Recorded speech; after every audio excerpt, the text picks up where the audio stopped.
La idea de la Final Girl, digamos, es algo que tiene que ver un poco con un cambio en lo que era el cine de terror, digamos, que se da a partir del año 60, donde salen dos películas, digamos, que son completamente diferentes a lo que era el terror hasta esa época.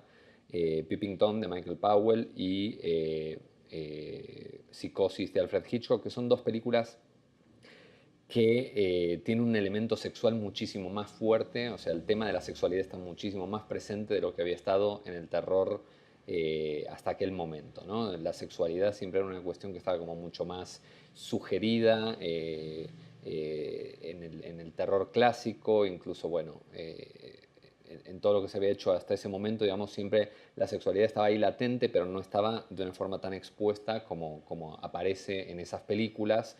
Psicosis, evidentemente, con la escena de la ducha, ¿no? Con este cuchillo penetrando la carne de Janet Leigh y Peeping Tom también con estas cuestiones, ¿no? O sea, bastante fálicas que se hacen como muy presentes.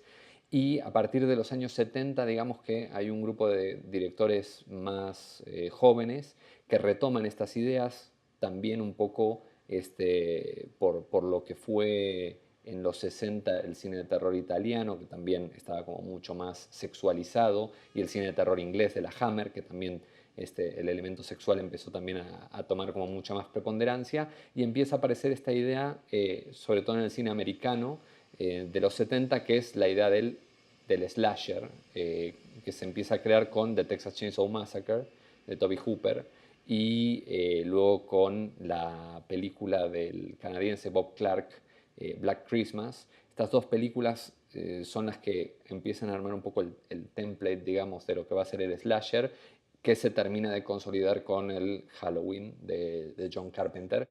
Y siempre se repite un poco la misma idea de grupo de chicas o grupo de chicos y chicas, pero que al final, bueno, van a ir siendo asesinados uno a uno hasta que termine quedando una última chica, que va a ser la empoderada y fuerte mujer que va a ser la que termine enfrentándose y en muchos casos matando al monstruo. Lo que sucede, digamos, con el slasher es que hay todo un revisionismo del género que empieza ya incluso en los años 80, pero que se hace muy popular en los 90, a partir de libros como Men, Women and Chainsaw o eh, películas, sobre todo como Scream. Scream es una película que sirve mucho como para poner un poco de moda o traer de vuelta el tema, ¿no? Es la teoría, digamos, de la Final Girl. Y se crean algunas generalidades justamente respecto a esto, algunas pues, que tienen que ver, sí, con cosas que aparecen muchas veces y otras con ideas un poco arbitrarias, ¿no? Teorías un poco arbitrarias. La más arbitraria de todas para mí tiene que ver justamente con que las películas de terror, los slashers son moralistas y la Final Girl es la idea de la chica que no tiene sexo, la chica que no se droga, la chica que no toma, es la chica que sobrevive y que digamos, es por una cuestión moral que sobrevive, cuando en realidad, y esto es una cosa que no lo digo yo solo, digamos, esto lo ha visto mucha otra gente, en realidad esas chicas quizás sobreviven más bien porque no se distraen. Esa es la cuestión, digamos, ¿no? Son las que desde el principio están atentas a algo está pasando y tenemos que, ¿no? ¿Qué estará pasando? Y me pongo a investigar. Hay una cuestión que tiene que ver más con la curiosidad del personaje en muchos casos que con una cuestión, creo yo, puramente moralista, que es a lo que se apunta.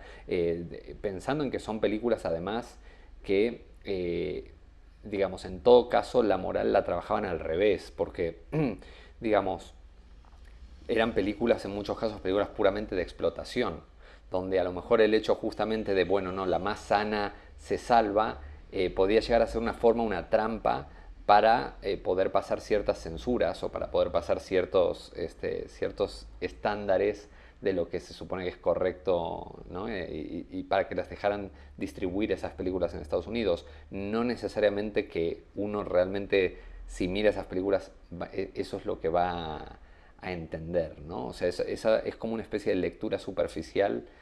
Me parece a mí que se ha dado bastante la idea de estas películas son puramente moralistas. Es algo con lo que yo no termino de concordar. Hay mucho juego, son muy lúdicas esas películas. Cuando uno ve, por ejemplo, este, una de mis favoritas, que es Slumber Party Massacre, que es una trilogía ya bastante paródica, escrita, una cosa que es bastante interesante esa, que es escrita y dirigida por mujeres. En los años 80, las tres películas, las tres directoras fueron mujeres y las tres guionistas fueron mujeres. Una trilogía que hizo Corman. Esas películas tienen un nivel de metadiscurso, digamos, donde se están riendo muchísimo justamente de toda esta cuestión y toda esta moralina, ¿no? Asociada con el subgénero. Entonces es como hay cosas muy diversas dentro del slasher. Eh, Está, por ejemplo, también otra de mis favoritas, donde la asesina termina siendo una niña trans, que es Angela, en Sleepaway Camp. Entonces hay como todo un juego con la sexualidad en estas películas que es bastante diverso, digamos, no es una sola cosa. El tema de los personajes femeninos en el terror, digamos, a mí me parece una de las cosas más interesantes del género, ¿no? Me parece que cuando el cine y la sociedad todavía estaban tratando de procesar el tema de la liberación femenina ¿no? y encontrar formas de contar historias acerca de esto, el cine de terror ya lo estaba haciendo, ¿no? Digamos, de una forma ¿no? Dentro de estos cuentitos de terror. Ya desde los 60, sobre todo, empiezan a aparecer personajes femeninos fuertísimos dentro del terror, y en los 70 y los 80 son básicamente mujeres, ¿no? Lo que uno más recuerda del terror. Por un lado están los villanos, por supuesto, que suelen ser hombres, pero los personajes fuertes, los personajes protagónicos con los que hay que identificarse siempre suelen ser las mujeres. Se ha hablado muchas veces de la misoginia y de cuántas mujeres mueren en el terror, lo cual es real. Y lo de la misoginia es real hasta cierto punto, digamos, en algunas películas es totalmente cierto. Pero el tema de la cantidad de personajes poderosos femeninos que nos ha dado el terror también es único, me parece, ¿no? Me parece que no hay muchos géneros que tengan esta cantidad de, no sé, replays, ¿no? O de personajes así absolutamente icónicos que son mujeres de armas tomar, ¿no? Ahora parece que se redescubriera esto, ¿no? Con la Wonder Woman, pero esto es algo que el terror ha venido planteando desde hace muchísimos años, ¿no?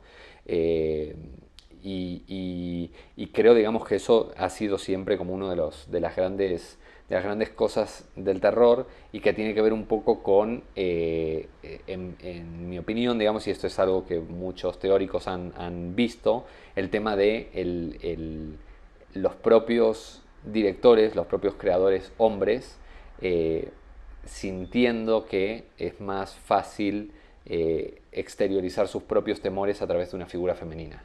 Es decir, que la mujer sea la asustada, pero la que finalmente toma el control, ¿no? Pero hacerlo a través de un personaje femenino más que exponerse con un personaje masculino, porque no nos parece tan correcto o no entendemos tanto a un hombre teniendo miedo, ¿no? Eso es un poco dentro de la visión machista que tenemos.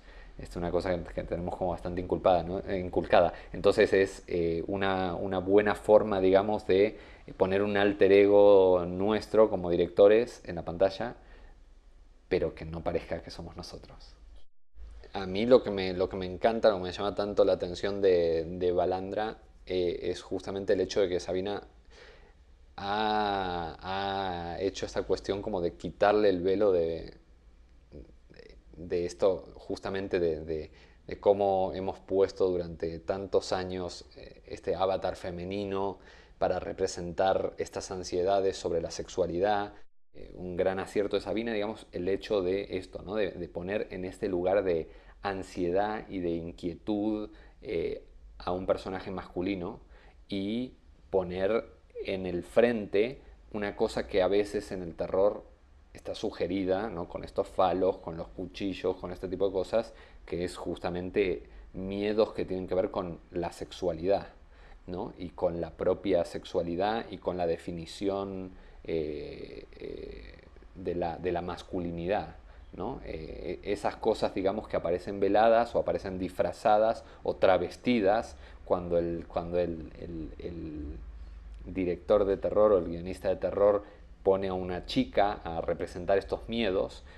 Aquí se le quita el drag y es directamente esto, ¿no? Son estos hombres con estas inquietudes acerca de su sexualidad, y me parece algo fascinante, ¿no? O sea, como quitar ese velo y ponerlo de una forma como tan brutal es una cosa que me parece funciona increíble de Balandra, ¿no? Esta idea de que sea el Final Boy y quitarle ese velo y que sea directamente una cuestión, un cuestionamiento, digamos, de la masculinidad y de las relaciones masculinas, me parece que es brillante, ¿no? Me parece que es el tipo de vuelta de tuerca que necesita esta idea más del slasher, ¿no?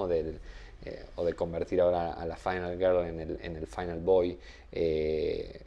Me parece que son el tipo de cuestionamientos que estamos necesitando en el género.